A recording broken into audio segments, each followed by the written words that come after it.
নমস্কার বন্ধুরা, আজ আপনাদের জন্য নিয়ে চলে এসেছি সব সবজি মেশানো ভেজ ডাল।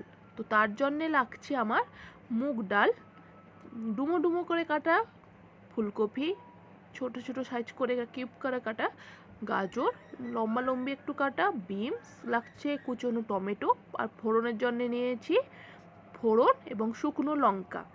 এবার আমি প্রথমে একটি তাওয়া নিব, তাওয়া গরম করে আমি মুগ ডালটা দিয়ে দেব এবং আমি এটা মিনিট খানেক ভাজবো, কিছুক্ষণ বেশ লাল করে ভাজবো যাতে একটি ব্রাউন ব্রাউন ডালটা দেখতে লাগে। হালকা আঁচে, মিডিয়াম আঁচে আমি এটি ভাজতে থাকবো বেশ কিছুক্ষণ। এখানে আপনারা মসুর ডালও ব্যবহার করতে পারেন, কিন্তু আমি এখানে মুগ ডালটাই নিয়েছি। তো বন্ধুরা, এরকম ডাল গরম ভাতে খেলে আপনারা খুব দারুণ একটি সুস্বাদু স্বাদ পাবেন। সব সময় তো প্লেন ডাল খেয়েই অভ্যস্ত, তো এরকম বাড়িতে একদিন ভেজ ডাল বানিয়ে ফেলবেন। এরপরে আমি ডালটি একটি পাত্রে নিয়ে নিয়েছি, তাতে দিয়ে দিব পরিমাণ জল এবং ভালো করে আমি আলতো হাতে ধুয়ে নিব। ভালো করে আমি এইভাবে 1 থেকে 2 বার ধুয়ে নিব।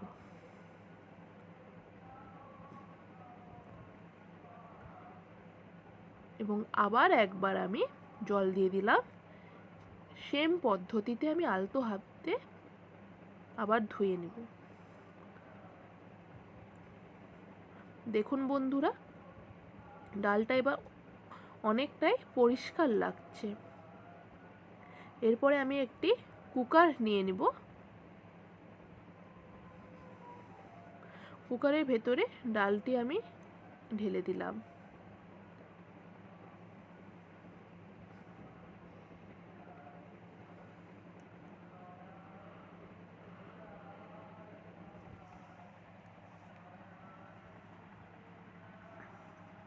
এবং একে একে দিয়ে দিব কুটিয়ে রাখা ফুলকপি,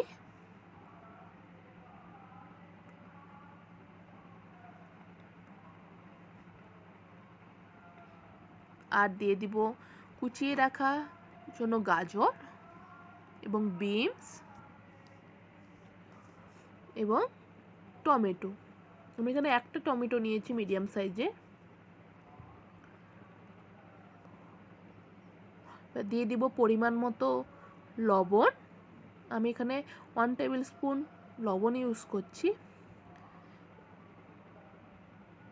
এবং দিয়ে দিব হাফ টিস্পুন হলুদ।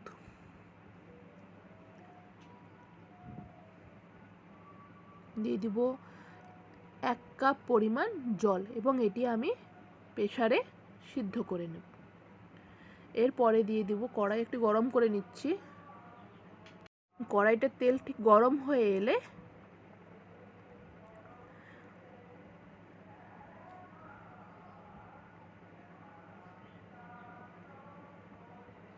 পরে দিয়ে দিব 2টো শুকনো লঙ্কা,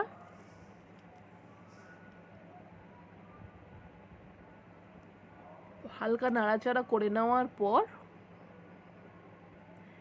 এবার দিয়ে দিব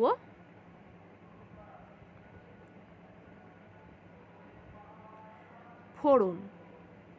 আমি এখানে হাফ চামচ ফোড়নই ব্যবহার করছি। একটু আলতো হাতে নাড়াচাড়া করে নিব। হালকা বাদামি হওয়া পর্যন্ত আমি একটু অপেক্ষা করব। এরপরে দিয়ে দিব সেদ্ধ করা ডাল। এবার বন্ধুরা, আপনারা যদি চান বেশি জলও দিতে পারেন বা নর্মালি একটু গ্রেভি গ্রেভিও রাখতে পারেন। আমি এখানে মিডিয়াম একটা গ্রেভি রেখেছি।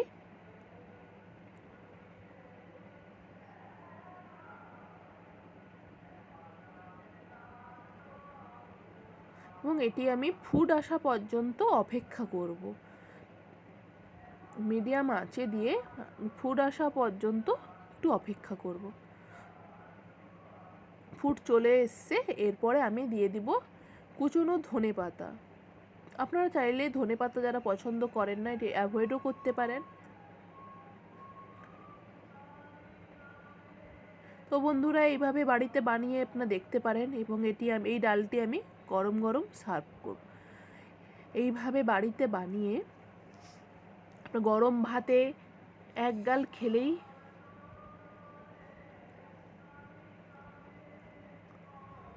অবশ্যই বন্ধুরা এরকম ডাল বাড়িতে বানিয়ে খাবেন এবং আমাকে জানাবেন কেমন হয়েছে।